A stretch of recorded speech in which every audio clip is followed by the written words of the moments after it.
evening, ngayong gabi nga po, may biyahe nga po kami sa Isabela, magkakabit ka ng roll-up door. Ayan, inayos na po yung mga materials na gagamitin namin. Inayos na po namin. Ito na po yung truck na service namin, at ito na yung mga materials. Ayan, ayan. Naka-ready na po yan. Medyo mahaba po yung materials natin at naikakabit na roll-up. Ayan, naikarga na po namin sa truck yan, at ito nga po yung elevation namin. Dito na nga po pala kami sa Isabela ngayong umaga. 6 AM kami bumiyahe. 8 AM kami bumiyahe, 6 AM kami nakauwi. Then nakakarating dito sa Isabela. Nagapita na kami, tapos yan. Palat na po kami agad ng ano. Kung nagputol na agad kami ng mga bakal na gagamitin namin. Yan. Nag-ready na rin po kami at mag-layout na rin po kami dyan. Yan yung mga kasama ko. Yan yung pagkakamita namin, almost 13 meters ang lapad niyan. Hati namin sa dalawa. Tapos meron pang service to sa gilid niyan para may daanan ng tao. Bali auto detailing shop nga po para yung pagkakapit natin ng roll up. Yung mga sakyan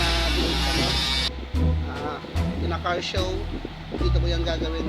Ito po yung magiging pinaka talyer pagdidetailing ng mga sasakyan. Nagsampa na po kami ng mga dahon, mga shutter natin. 1.0 po ang kapal ng dahon natin, mga kasama. Ayan. Napansin nyo, dalawa yung nagbubuhat kasi medyo mabigat at medyo mahaba po talaga yung roll-up na ikakabit natin.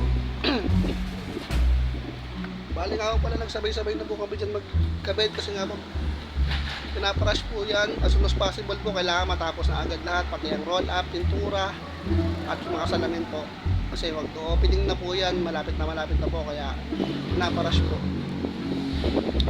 Doon nga po pala sa mga gustong pakabit ng roll-up, pag-message lang po kayo sa amin dito po, o kaya sa akin mismo, mag-message po kayo para bigyan po kayo ng maayos na quotation. Bigyan nyo lang po sa akin yung sumat at bibigay ko po sa inyo yung price na quality at affordable. Kasi naman nga po namin yung mga tao dito sa kabila, mga shutter niyan. Medyo mabigat po, kaya kailangan medyo maraming magbuhat eh. Ayan na, naisalpak na po namin. Yun nga po pala, tapos bali 2 araw na po pala namin ginawa yan kasi nung unang araw namin dyan, ginabi na kami. Kasi nga po, inabot kami ng malakas na ulan, kaya hindi namin nagawa kasi wala pong ilaw. At ayan na nga po yung service door natin. Ayan, pinafabricate na po yan ni Boss John Paul Mascareñas. Pagka may mga gusto kayong maabis sa kanya, gumagawa rin po sila ng mga trusses. Kaya sabi lang po kayo sa amin, kaya i-message po siya mismo. Ayun na po, natabasan na po yung paglalagyan ng service door. Ayun na po yan. Ang maliit na siwang na yan, ayun yung mismo service door na pagdadaanan ng tao para kahit hindi na gamitin yung roll-up, makakapasok at makakalabas po sila. Ayun na po. Ayun na, balibugo na po yung frame yan. Maya po, isasalpak na po namin yan. Doon nga po pala sa mga client na walang sawang nagtitiwala sa akin, maraming salamat po. Huwag po kayong magsasawa.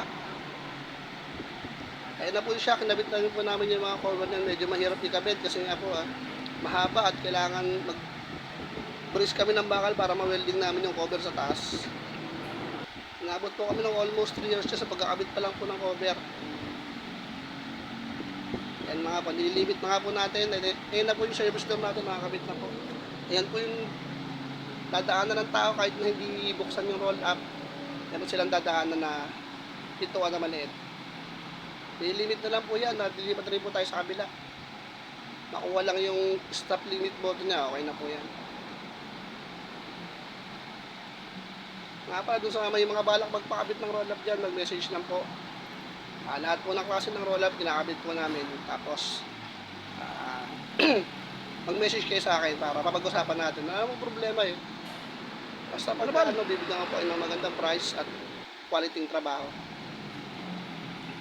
Doon na po tayo sa kabila. Yan na po yung kabila. Nililimit na rin po natin yan para matapos na.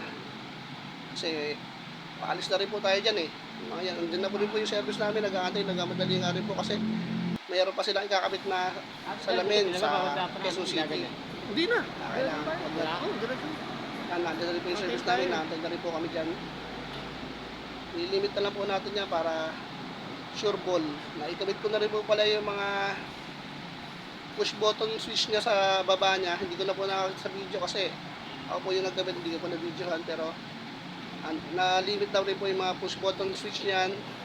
Tapos yung mga remote control niya. At may turo na rin po natin dun sa foreman dyan kung paano gagamit, kung paano i-operate. Kasi paalis na po tayo niyan kasi nabiyahe na po tayo ng almost 10 hours sa Manila.